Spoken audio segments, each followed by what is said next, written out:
head coach in Will Hardy. They got a lot of quality players back for their two superstars. And guys that are willing to share and pass the ball. Beasley missing a three. And the rebound to Tillman. Morant. Dillon. Banks it in. Well, I don't know their contract situations. Good finish there by Dillon. Who's a movable piece to get if you think there's a star out there you want to move for? And you just keep working with foul there on Dillon. Keep working with what they have. This is a competitive team right now. Of course, you'll look and say things will be done to enhance them. But right now, on a nightly basis, they can go out and say our team can compete with everyone. Nice timely pass here to Dillon. He does a good job. Horton Tucker does exactly what he should do. Jump with his hands straight up. Dillon's still able to finish.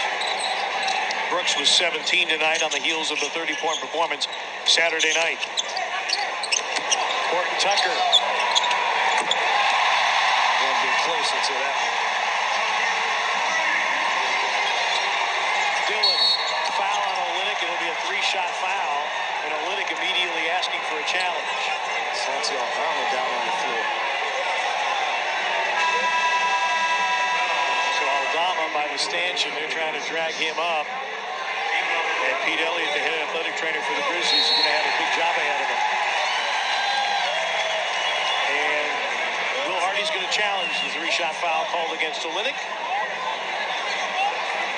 The green lamp has been illuminated. And so the challenge by Will Hardy. I don't know who's in the replay center tonight. Yeah, who's having a little prime rib tonight? Ooh, very nice. James Williams, Matt Bullen, and Scott Wall. So they'll queue up the replays from all the available angles and figure out if this was indeed a foul on Olynyk or not. I can tell you, if it's not, these fans are going to go absolutely bonkers because it's Dillon Brooks involved. Looks like a little hit of the hand. Yeah, Dillon got on the wrist. It wasn't a high five. Exactly.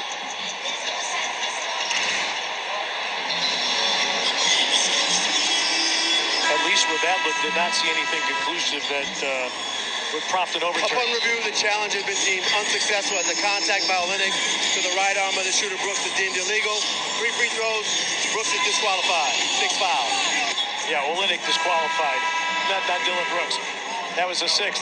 No, Kelly, you did not hit the ball. You hit his wrist. Trust me, we have video evidence. Watch right there. It's right on the wrist. If it's hand-to-hand, they call it a high five. It's a non-call. And here's what happened to Santi Aldama. And, whoa, Horton Tucker with a hard hip check, and Santi went tumbling. So Olynyk is fouled out with 7 points. Did not make a three-pointer tonight, but did have 4 steals. And Dillon gets 3 from the line. Well, marketing took over the three-point barrage for Kelly Olynyk, and they didn't need the late heroics of Malik Beasley, but he also held the mantle at the three-point line. With 4 men, they had 3 guys with 4 made threes. Conley has 4, Beasley has 4 mates, Marketing has 4 mates.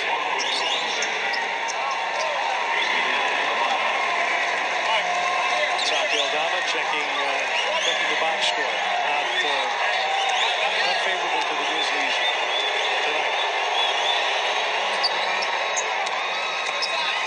The other thing, too, the Jazz remade their roster. Donovan Mitchell, for all his brilliance as a scorer, he was a ball-dominant guard. And even though they didn't run isolation, the ball ended up in his hands, and it never left his hands unless it was a shot. That was pretty much the way things roll, but now you've got multiple scoring threats. You have multiple guys. You have 6 guys averaging multiple assists per game for this Utah team. Sexton doesn't get the roll, but will get 2 free throws. Yeah, the difference is you talked about those Jazz teams thought of themselves as championship contenders. We're talking about now this Jazz team is just a competitive contending team every night. They'll have to make some things so that they get back to that state. But this is the Grizzlies have seen here in these 2 games that if you don't come ready to play, the Utah Jazz will beat you. They've done that to everyone that's walked into this building to this point, and they've only lost to 1 in Denver. They also lost to Houston. Houston. They lost too. Yeah. But you look at the top of the West. Portland, a surprising 5-1. Phoenix 5-1. You expect them there. San Antonio, a surprising 5-2. Utah, I think 5-2, about to be 6-2. That's a little bit of a surprise. It's not like they've got bad players. I mean, there's a lot of talent there. It's still early in the season. All of these things will shake as the season goes along. All of these things shake out. Durant with a steal. Tucker's the only one really struggling tonight for Utah. Roddy for three. And loose ball foul, I believe, on Clarkson. And that'll be the 15th foul on the Jazz.